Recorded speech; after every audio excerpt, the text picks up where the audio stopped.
IRCTC cluster kitchen मधली update येते। इकडे रात्रीपासून आता गॅस पुरवठा हा सुरळीत होणार आहे। एबीपी माझाच्या बातमीचा इम्पॅक्ट आहे। सध्या गॅस पुरवठा नाहीये, त्यामुळे IRCTCचं क्लस्टर किचन बंद आहे आणि IRCTC क्लस्टर किचन बंद असल्याची बातमी ही एबीपी माझाने दाखवलेली, त्याचा आता इम्पॅक्ट पाहायला मिळतोय। केंद्राकडून या बातमीची दखल घेण्यात आली आहे आणि आता हा पुरवठा रात्रीपासून व्हायला लागेल आणि त्याच्यामुळे IRCTC किचनची गॅस समस्या ही आता संपेल अशी अपेक्षा आहे।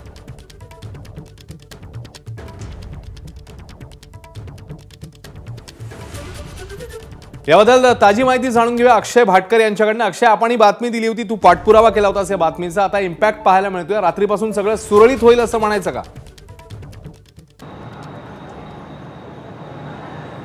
अश्विन, नक्कीच, कारण की गेल्या 2 दिवसांपासून काल आणि आज गॅस पुरवठाच न झाल्यामुळे IRCTCचे सगळे जे क्लस्टर किचन आहेत ते बंद होते। मात्र दुसरीकडे IRCTC दावा करत होतं की आमचे सगळे किचन चालू आहेत।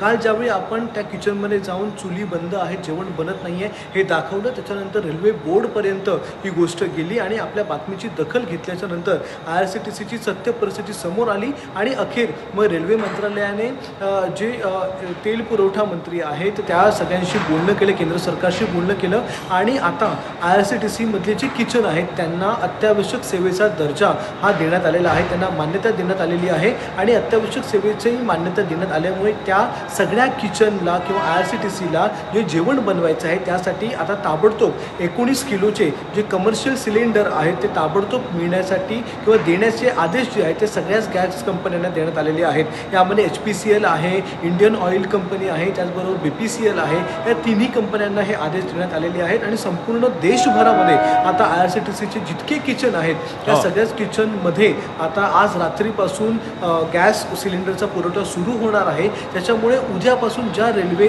धावतील, ज्या एक्सप्रेस धावतील, त्या सगळ्याच रेल्वे आणि एक्सप्रेसमध्ये जे IRCTCकडून जेवण मिळायचं ते आधीप्रमाणेच मिळू शकेल अशी शक्यता आहे। हळूहळू जो पुरवठा आहे जेवणाचा तो पूर्ववत होणार आहे। 2 दिवसांपासून हे किचन बंद होते, मात्र आपल्या बातमीनंतर आता IRCTCला विचारणा त्याच्यामुळे इम्पॅक्ट पाहायला मिळतोय अक्षय, आणि आता अपेक्षा करूया रात्रीपासून हा गॅस पुरवठा आहे तो सुरळीत होईल। अक्षय, धन्यवाद या सगळ्या सविस्तर माहितीबद्दल। एबीपी माझा, उघडा डोळे बघा नीट।